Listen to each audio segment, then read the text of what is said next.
satu bab saja. Tapi kali ini saya bawa tentang saka. Bab saka ni belum siap, belum habis lah. Dan seterusnya saya akhir-akhir ni ada 2-3 kali orang jumpa saya. Kira ahli Korea sinilah. Tapi bukan duduk sini. Dia orang berpengaruh dan orang berilmu. Dia jumpa saya macam ni, Ustaz. Tolong Ustaz sampaikan kepada ahli Korea supaya ilmu yang ada ni boleh dikongsi sama. Saya fikir lagi, saya masih fikir sebab apa ni? Rawatan Islam ni kena ijazah. Amalan-amalan ni kena ada berguru lah. Bila berguru, kita kena sampaikan secara yang macam saya belajar lah. Dia ada tasmik, ada talaki lah. Tasmik ni kita macam tuan-tuan membaca, saya mendengar. Jadi bacaan tu biar betul. Tak menyalahi apa yang kita belajar. Okeylah, nanti akhir tu atau macam mana ni.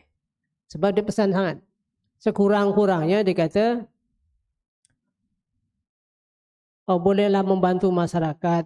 Sekurang-kurangnya mak bapak ni sekiranya anak tu menangis malam, bolehlah rawat keluarga sendiri.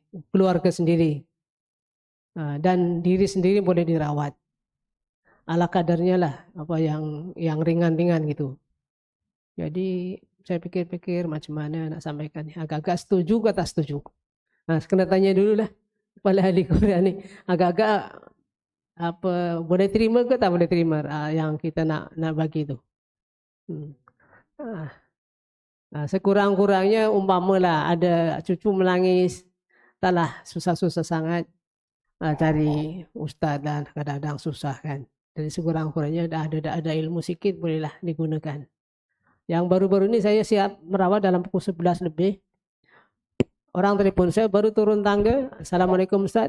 Anak saya menangis dari pukul 8 sampai pukul 11 tak diam. Baru turun tangga dia kata anak saya menangis. Paksa kita kena pergilah. Kita bantu. Jadi kes yang macam tu mungkin boleh digunakan lah. Ya.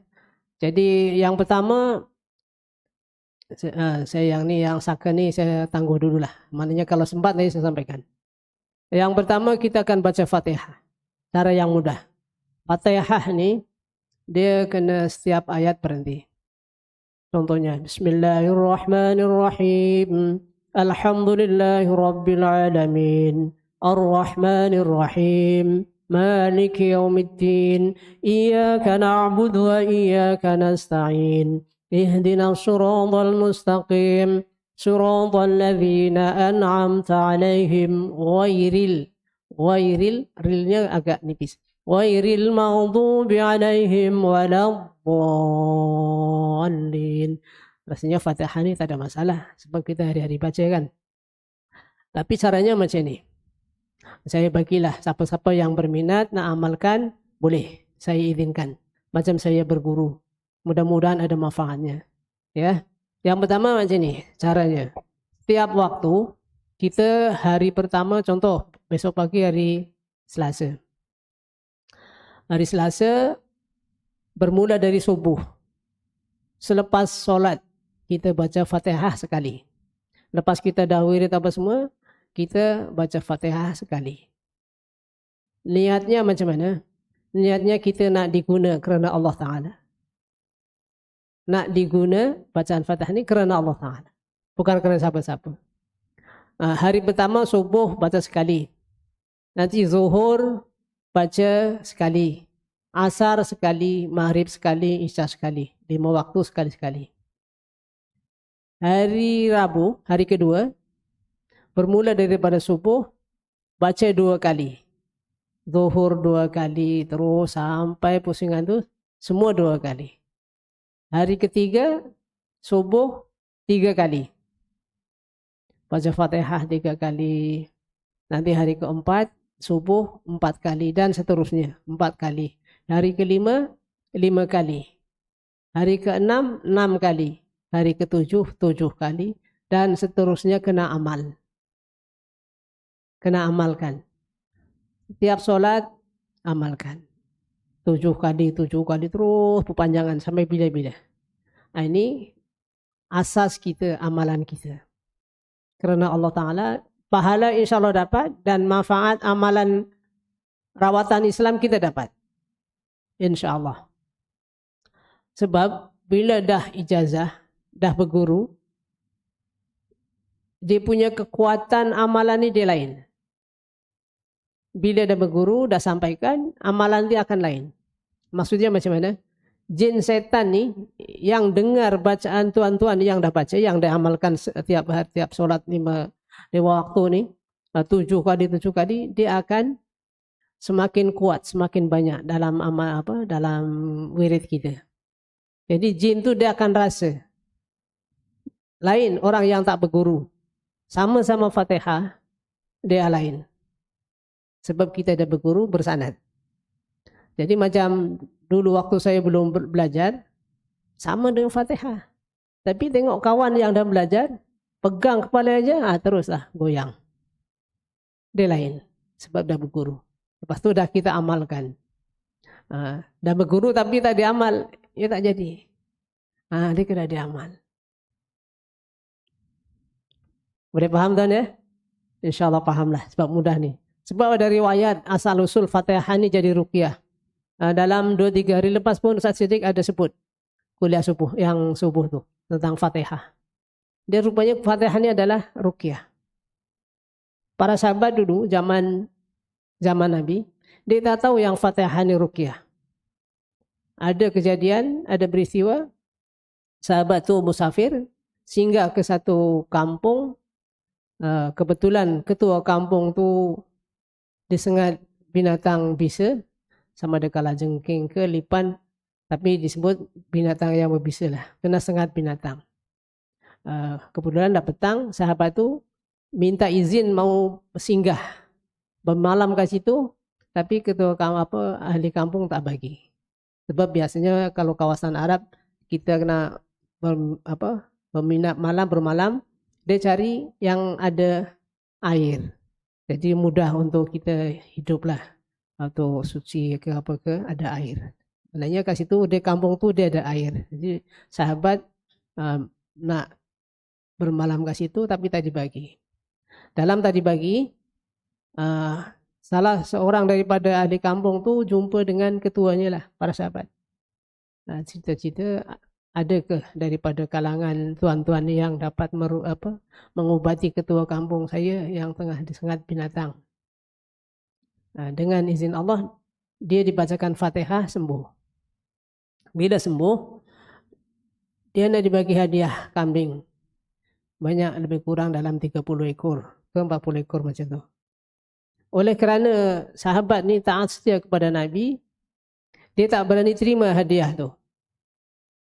Hadiah tu tak boleh terima, nanti dulu saya akan jumpa Rasulullah. Balik jumpa Rasulullah. Macam mana Rasulullah? Kami ada peristiwa macam ni lah, bacakan Fatihah. Kemudian alhamdulillah dia sembuh. Dia nak bagi kambing macam mana? Rasulullah kata, boleh terima, aku bagi bagian. Rasulullah nak minta bagian, lepas tu akhirnya beranilah dia terima, sahabat tu terima hadiah tu lah. Itulah hadis tu yang sebagai untuk dasar kita boleh menerima sekiranya dibagi sagu hati. Contohnya para sahabat menerima hadiah kambing. Yang awalnya tak nak terima, tapi bila Nabi kata boleh terima, terimalah sampai sekarang. Tapi bukan upah, dia hadiah, bukan kita minta, dia bagi. Macam tu. Di kisahnya Nabi tanya, macam mana kamu yang tahu Fatihah ini adalah ruqyah? Kami pun tak tahu Rasulullah. Jadi Nabi bagi tahu Fatihah adalah satu asbab ruqyah untuk kesembuhan, insyaAllah. Jadi kalau tuan-tuan nak amalkan, silakan. Tapi caranya macam tadi, kena buat satu pusingan 7 hari. Yang hari pertama 1, hari kedua 2 kali, hari ketiga 3 kali. Fatihahnya terus sampai ke 7. Dan selepas 7 terus amalkan hari-hari selepas solat 7 kali. Dia tak lama. Alhamdulillah saya sampai sekarang pun masih amalkan. Itu alhamdulillah ada kesan, ada ada kebaikan untuk diri kita. Sekiranya tuan-tuan amalkan, mudah-mudahan sekiranya ada anak cucu keluarga yang bermasalah boleh diamalkan insyaallah. Itu satu. Sebab sebetulnya dia banyak, dia punya rangkaian, dia punya kombinasi bacaan ruqyah ini banyak. Kadang-kadang ini asasnya Fatihah dulu. Lepas Fatihah selawat. Baca selawat. Nah, biasanya kita gunakan selawat tibil qulub. Allahumma shalli ala sayyidina Muhammadin tibbil qulubi wa dawaiha wa afiyatil abdani wa shifaiha wa nuril absari wa diyaiha wa ala alihi wa sahbihi wasallam. Kalau nak tambah lagi selawat nariyah. Allahumma shalli sholatan kamilah sampai akhir. Insyaallah. Itu dibanding di samping kita mengamalkan tuh fadilatnya besar untuk diri kita insyaallah. Boleh paham ya insyaallah ya? Paham, selawat, Fatihah, selawat. Lepas itu ayat kursi. Ayat kursi ini majoritinya hafalah. Tapi ada caranya. Dia kena ada 9 waqaf. 9 kali berhenti. Mana cara berhentinya? Bermula daripada Allahu la ilaha illa huwal hayyul qayyum. 1. Allahu la ilaha illa huwal hayyul qayyum. La ta'khudhu sinatu wa la naum. Lahu ma fis samawati wa ma fil ard. Man dhal ladzi yashfa'u 'indahu illa bi'idhnihi. Ya'lamu ma baina aydihim wa ma khalfahum. ولا يحيطون بشيء من علمه إلا بما شاء وسع كرسيه السماوات والأرض ولا يؤوده حفظهما ولا ini kena berhenti wa huwal aliyul azim. 9 waqaf. Ini ada kelebihan, ada keistimewaan. Kena 9 waqaf. Jangan dilanggar, kalau tak jadi 9 kurang khasiatnya dikurang lah, dia punya faidah dikurang, fadilatnya kurang. Sama dapat pahala. Kalau sekali baca panjang terus dapat pahala. Dan sebesar-besar ayat adalah ayat kursi yang disimpan di bawah arsy Allah Ta'ala. Sebesar-besar ayat dalam Quran adalah ayat kursi paling agung. 9 kali wakaf. Kena ingat, kena dilazimkan. Wakaf itu kena dilazimkan. Biar jangan lupa. Sebab kita akan berhadapan dengan jin, setan yang ada dalam badan manusia. Sebenarnya jin setan itu adalah zalim. Zalimnya kenapa? Dia sepatutnya bukan duduk dalam badan manusia. Tempatnya asalnya bukan dalam badan manusia. Dekat sungai, dekat pantai, dekat hutan, tempat-tempat lapang, air yang tergenang, yang diam atau tepi-tepi parit. Nah, di tempat-tempatnya biasanya pot-potnya situlah. Ayat kursi 9 kali wakaf. Ditambah 3 kul huwallahu ahad, kul a'udzu birabbil falaq, kul a'udzu birabbin nas. Insyaallah. Dia punya kombinasi itu Fatihah, selawat, ayat kursi, 3 kul. Baca dengan mantap dengan izin Allah. Mudah-mudahan kita boleh membantu siapa-siapa yang diganggu jin, setan. InsyaAllah mudah-mudahan bermanfaat. Saya sampaikan ala kadar yang asas sangat. Mudah-mudahan. Tapi sekiranya lah kita nak yang agak berat, kita kena baca benteng diri. Benteng diri ini macam mana sebelum merawat lah. Sebab kadang tak tahu besar mana yang ada dalam baby itu. Kadang-kadang budak kecil pun tenaga macam orang tua. Bila saya rawat budak kecil umur dalam 4 tahun, tapi dia punya mak bapak dia pegang satu tangan, ada 2 orang lagi pegang kaki. Kuat, memang kuat. Sebab bukan tenaga dia. Dia kita kalau nak rawat macam tu, dia kena ada pendinding diri. Sekurang-kurangnya baca a'udzubillahi kalimatillahi tammati min syarri ma khalaq atau a'udzubillahi minasyaitonir rajim pun boleh. Lepas tu baca bismillahirrahmanirrahim la yadurru ma'asmihi syai'un fil ardi wala fis sama'i wa huwas samiul alim. Sebenarnya ada bukunya tersendiri. Kalau kita nak bagi buku apa yang untuk hafazan ruqyah ada, tapi oleh kerana mendadak macam ni tak bersedia untuk kita bagi-bagikan. Ada buku kecil, buku ruqyah. Ada 3 asas. Asas pertama 10, asas 2 13, asas ketiga 10. Ada 33 ruqyah lengkap, kena hafal kalau nak belajar rawatan Islam. Kalau yang senang, lagi senang kita belajar ke pusat rawatan Bangi. Setiap Isnin malam Selasa. Dia lepas maghrib kat sana sampai pukul 11. Dia ada kuliah, ada pensarah apa semua. Kita boleh ambil kat situ. Kalau tidak di Bangi, Sabak Bernam pun ada. Sabak Bernam, lepas tu Semenyih pun ada, insyaAllah. Kalau berminat lah, sebab benda ni kena ada komitmen yang kuat, disiplin kuat. Bangi lagi kuat. 6 kali lambat, tak dapat ijazah. Tak dapat ijazah, tak ada izin. Tapi boleh merawat lah, tapi ijazah tak dapat. Maksudnya serah terima ilmu tu tak ada. Kurang berkesan. Jin tu pun tahu, kamu tak ada ijazah, tak ada serah terima dengan Tuan Guru.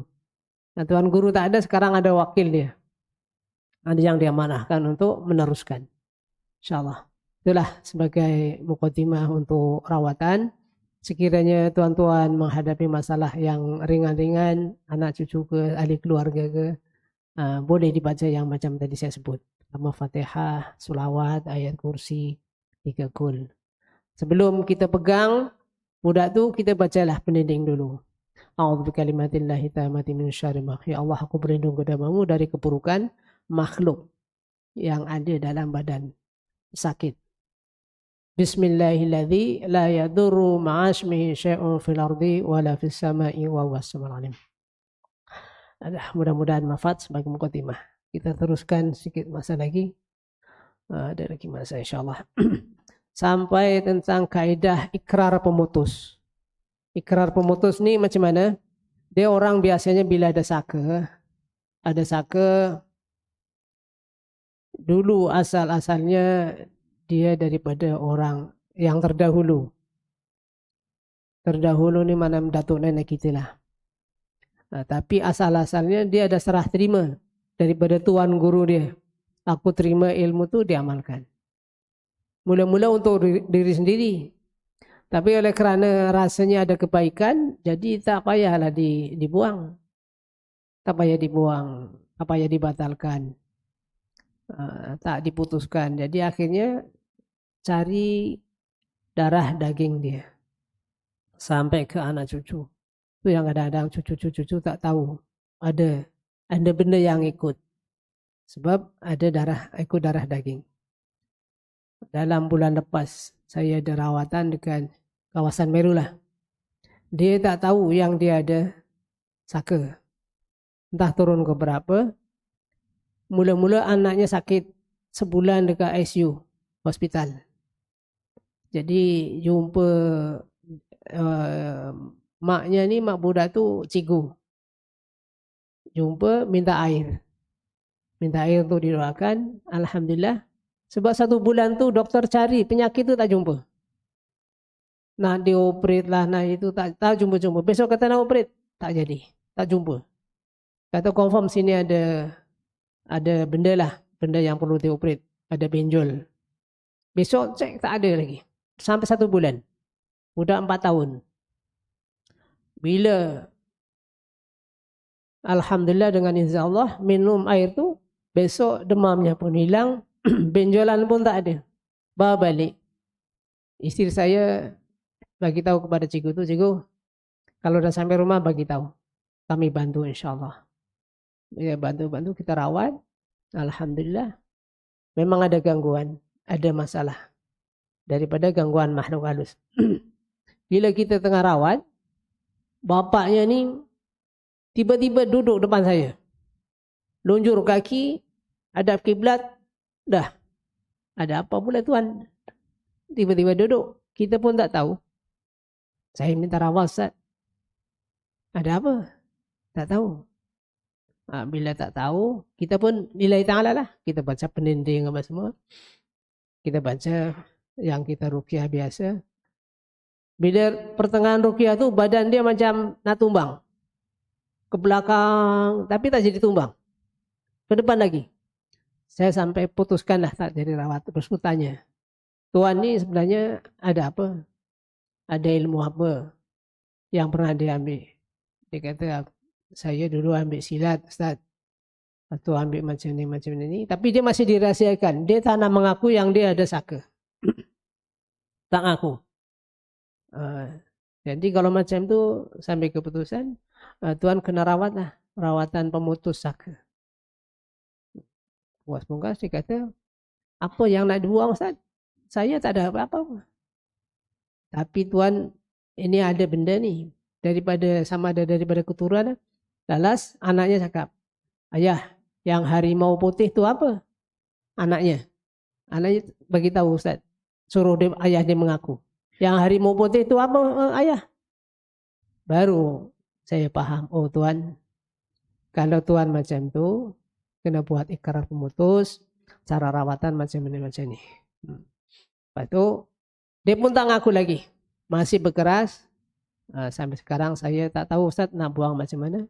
Saya dah bagi tahu kaedah nak buat ikrar pemutus. Oke, teruskan. Kaedah ini adalah kaedah yang sangat mudah tetapi sukar untuk dilaksanakan. Hal ini dikatakan mudah kerana ahli keluarga yang mewarisi saka hanya perlu melafazkan sejenis ikrar yang membatalkan perjanjian dengan makhluk tersebut dalam suatu majlis. Bagaimanapun ianya sukar untuk dilaksanakan kerana ada dua sebab. Sebab yang pertama, kesukaran menghimpun keseluruhan ahli keluarga, terutamanya bagi mereka yang mempunyai keluarga yang besar, melebihi dari 10 orang adik-beradik. Bila 10 adik-beradik, dia akan ada anak, ada cucu. Tentulah bercucu. Nah, itu yang sukar.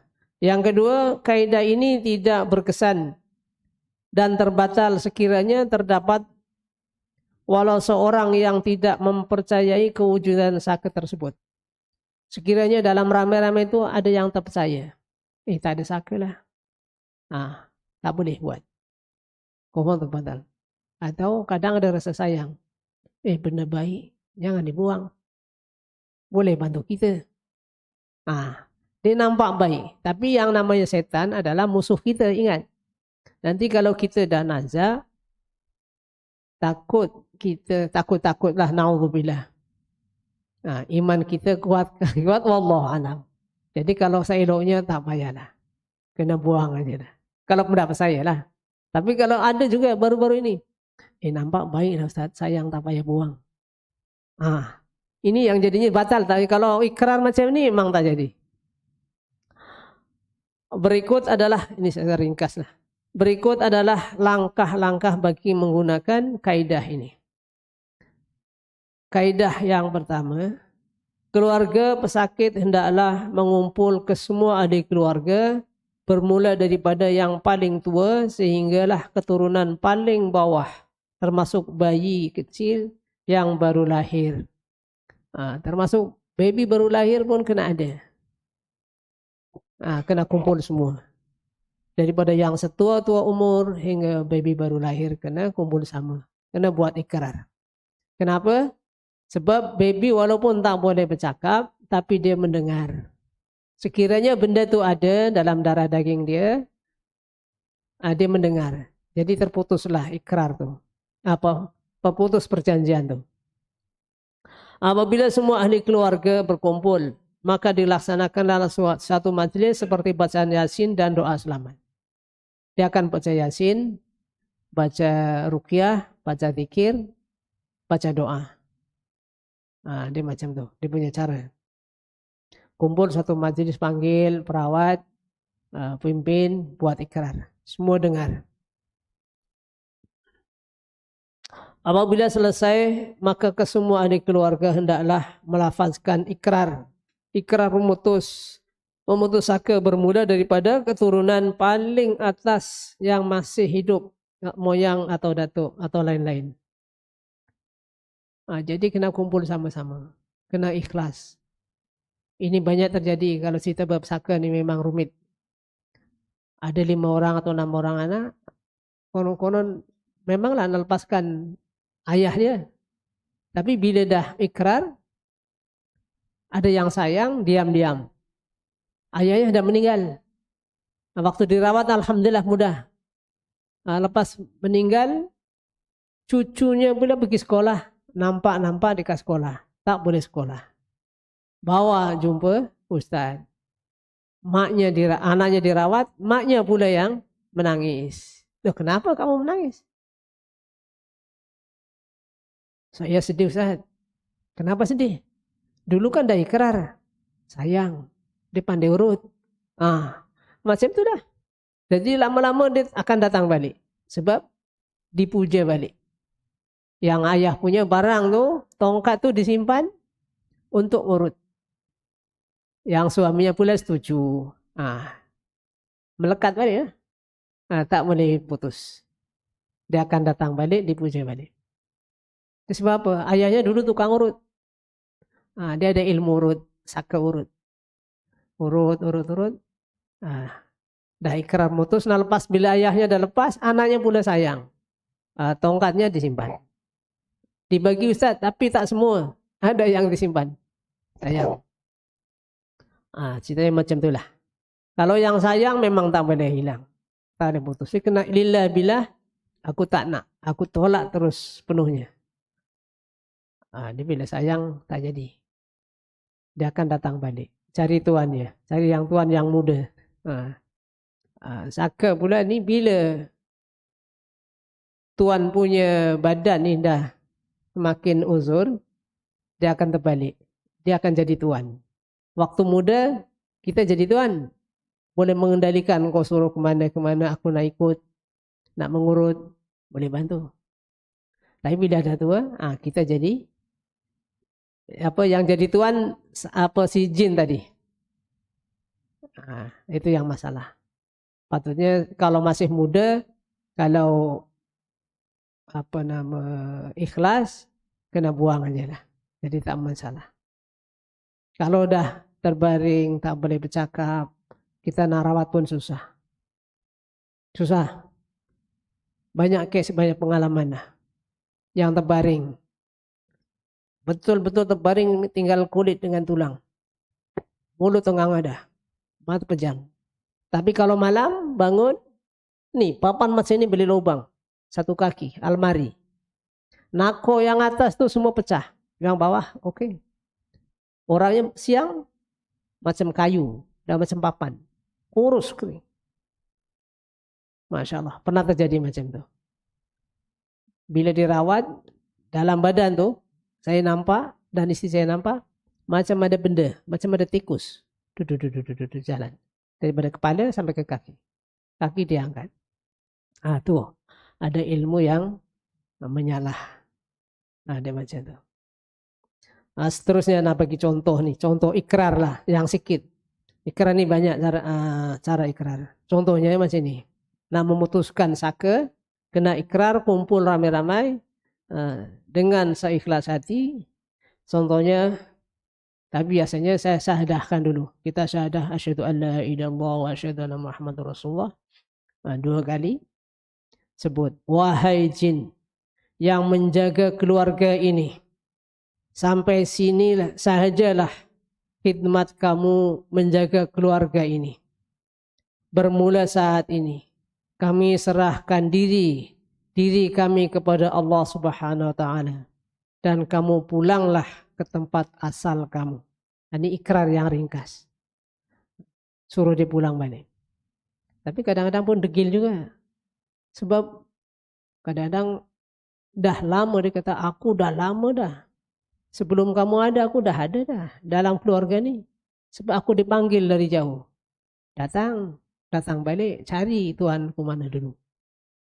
Biasanya macam tu. Satu lagi, kalau contoh 10 anak. Dia tak semua dapat. tak semua dapat saka.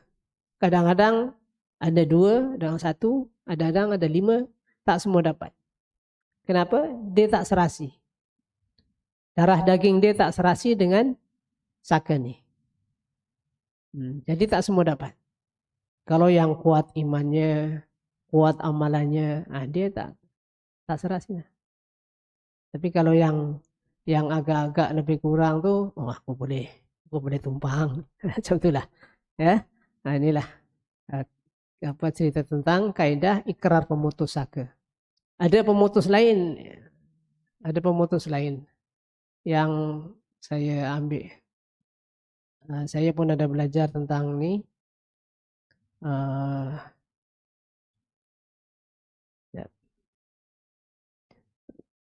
Dia agak panjang.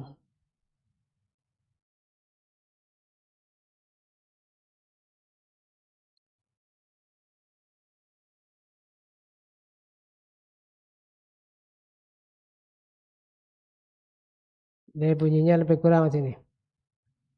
Bismillahirrahmanirrahim. Dia ayat kecil sangat. Ya Allah, Bismillahirrahmanirrahim. Ini ikrar pemutus. Ya Allah, sesungguhnya saya dan juga mewakili keluarga dan keturunan saya dengan penuh sedar dan insaf. Dengan ini mengisytiharkan, memutuskan semua perjanjian dan ikatan yang kami atau orang yang sebelum kami pernah lakukan,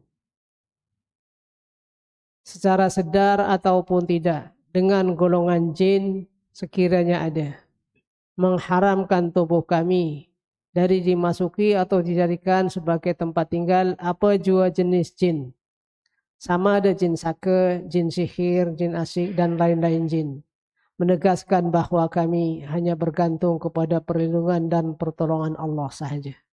Nah, ini ya, ikrar memutus lagi ya. Jadi sekiranya ada yang berkaitan benda-benda macam ni, saya elok-eloknya diputuskan.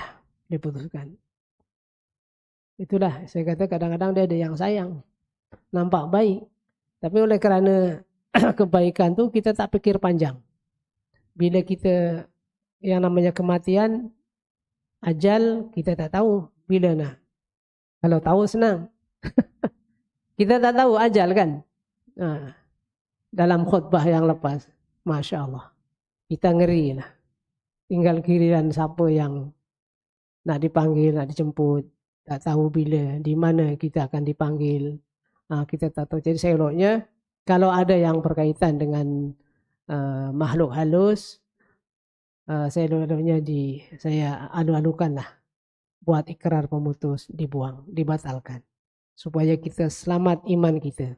Yang penting iman kita. Selagi ada iman, walaupun sebutir, sebiji zarah, kita akan masuk surga. Dalam hadis Nabi disebut. Sebab iman ni tak boleh duduk dalam neraka. Dia macam tu. Di dalam neraka mesti kena yang ada kebaikan dia tak boleh. Walaupun dalam hadis Nabi disebut walaupun sebiji zarah, ada iman dia akan dicari. Akan dikeluarkan daripada neraka. Mudah-mudahan itulah yang kita harapkan, walaupun sebesar manapun dosa kita, sebanyak mana dosa kita, yang penting kita ada iman. Oleh kerana menjaga iman kita tak tahu, jagalah amalan kita.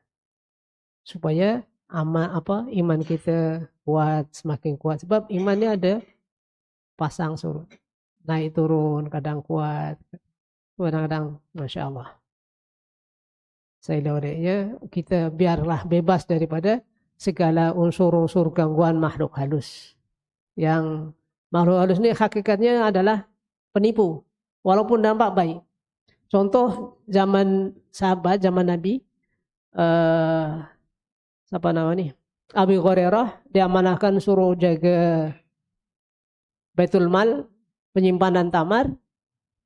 Jin itu datang menyerupai manusia malam-malam, datang menyerupai orang fakir miskin, jumpa Abu Hurairah, tangkap, nak dihadapkan kepada Rasulullah. Jangan, anak aku semua kelaparan, anak istri aku semua lapar. Aku curi tamar pasar, anak aku lapar. Dibagi. Nabi roh bagi.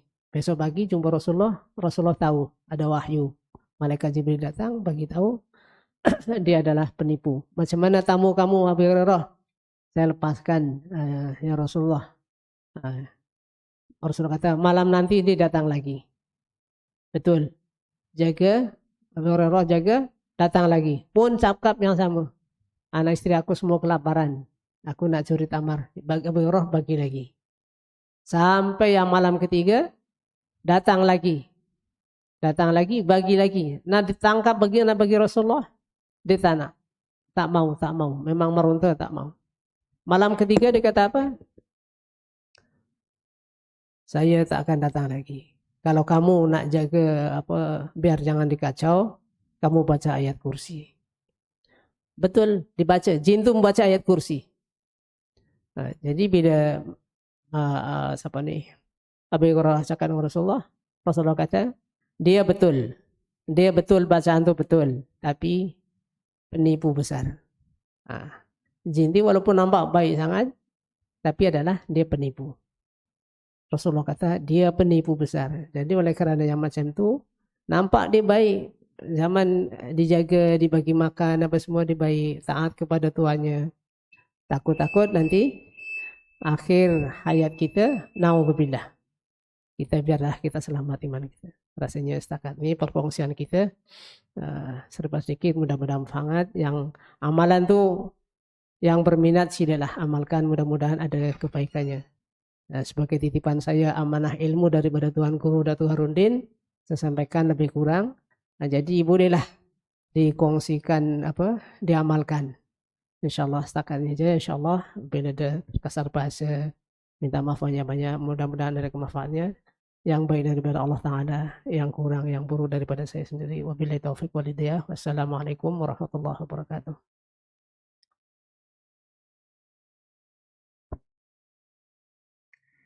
أعوذ بالله من الشيطان الرجيم بسم الله الرحمن الرحيم